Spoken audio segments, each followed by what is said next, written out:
Қайырлы күн, құрметті халайық. Мен есімім Гүлмира, фамилиям Тойболдина. Мен енді ауыл шаруашылығынан алыс адамын.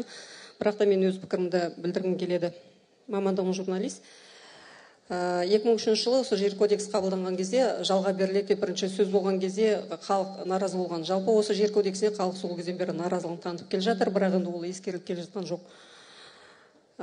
Сол кездері Терещенкодан бастап премьер-министр отырған қосымша жаңағы кодекске бап енгізіп, көптеген жүздеген гектар жерлерді тегін иемденіп қалды. Енді бүгінде жердің жағдайы, шаруалардың жағдайы неге мұндай жағдайға келді деген кезде сол жерлер неге бос қалды деген мәселе төңірегінде жұмыс істеу керек сияқты. Бірден жаңағы шетелдерге жалға беру немесе өзіміздің неге жалға беру деген сияқты мәселеден гөрі тереңірек үңілу керек сияқты.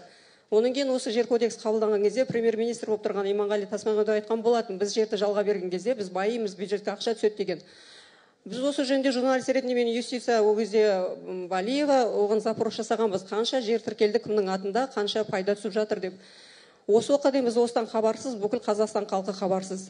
Жалпы осы жер мәселесіне келген кезде менің ұсынысым бар, жер мәселесіне келген кезде барлық ақпарат, барлық цифр анық, ашық болу керек.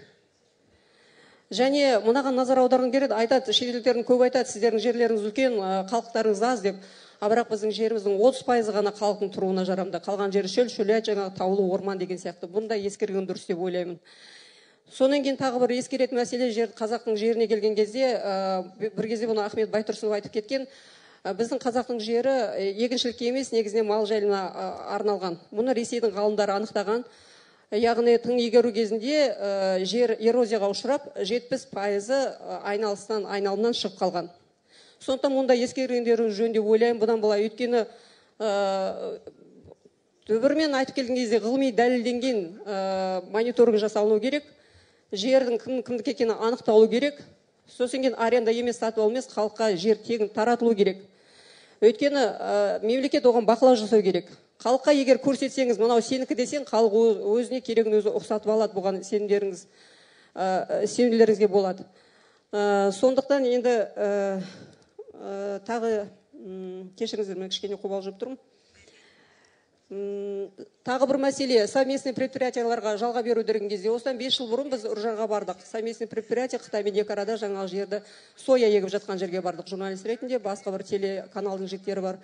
Сол кезде біз жұмысшылардың, жергілікті жұмыссыз жүрген қазақтардың, сол жерде 45-50 жастың арасындағы адамдардың, 40 шақты адамның жұмыс істеп жатқанын көрдік. Қытайлар жаңағы салқындатылған кондиционер қойылған елерде отырды, бөлмелерде біздің қазақтар еңбек етіп жүр. Қолдарында қолғап жоқ, ауыздарында ешқандай не кимеген, маска кимеген, улы жаңа химикаттар қолдарымен тасып жүр. Біз айттық, оларыңыз қалай десек, бізге бермеді деді, қолғап ештеңке. Қытайға келіп, жаңағы не арқылы сұрасақ, олар айтады, олар ыстық деп кимейді дейді. Сон жұмысшыларға қайтадан келдік, сіздер барып айтыңыздар, бізге бермейді деп айтыңыздар, жоқ, біз айлығымыздан айырылып қаламыз дейді. Сонда айлықтары көріп отырғаны 45 мың теңге. Сол кезде жергілікті тұрғындар айтты, сол кезде олар соя егіп жатқан. Жергілікті тұрғындар айтты, бір кезде осы жерде соя егіп, бір совхоз жаңа передовой болып тұрған деді. Көшелерімізде шам жанып тұрған, неге соя егуге бізге үкімет жағдай жасамайды деп үлкен кісілер реніштерін білдірді.